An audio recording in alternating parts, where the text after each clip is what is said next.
Welcome to Das garden. বন্ধুরা দেখুন, আমি কপি গাছ লাগিয়েছি, এটা আপনাদেরকে আগেও দেখিয়েছি।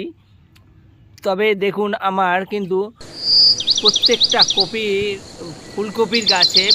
ফুলকপির গাছে কিন্তু আমার ফুলকপি আসা শুরু হয়ে গেছে। এই দেখতে পাচ্ছেন ছোট্ট ছোট্ট ফুলকপি এসছে।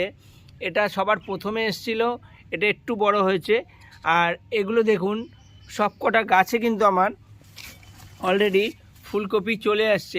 এই যে দেখতে পাচ্ছেন পাতার গাড়ে রয়েছে, এই যে বন্ধুরা প্রত্যেকটা গাছে কিন্তু আমার ফুলকপি চলে এসছে।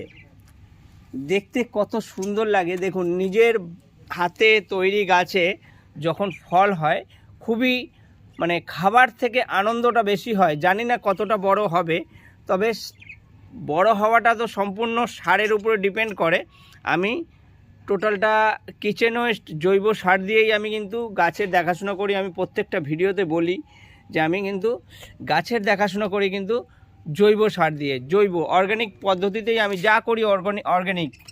আমি কোনো রাসায়নিক পদ্ধতি ইউজ করি না।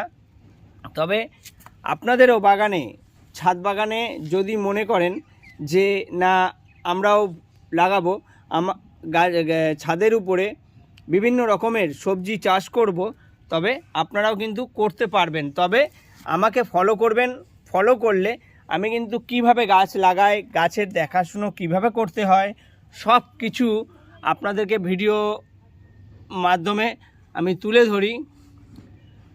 দেখুন কত সুন্দর লাগে। মেন হচ্ছে গাছে ফল খাওয়ার থেকে ছাদ বাগানে ফল হলে খেতে তো যা টেস্ট হয় আপনার কেনা ফলের থেকে, কেনা যে কোনো সবজির থেকে টেস্ট সবসময় বেশি হবে।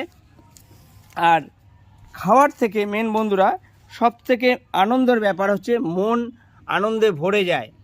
দেখুন কত সুন্দর লাগছে ফুলকপিগুলো। আপনারাও ছাদ বাগানে এইভাবে করে ফুলকপি লাগাতে পারবেন। নমস্কার বন্ধুরা, ভিডিওটি ভালো লাগলে লাইক শেয়ার কমেন্টস করবেন। প্লিজ চ্যানেলটিকে সাবস্ক্রাইব করে নেবেন, তাহলে বিভিন্ন রকমের গাছের সম্পর্কে ভিডিও আপনাদের সামনে আমি তুলে ধরতে পারবো।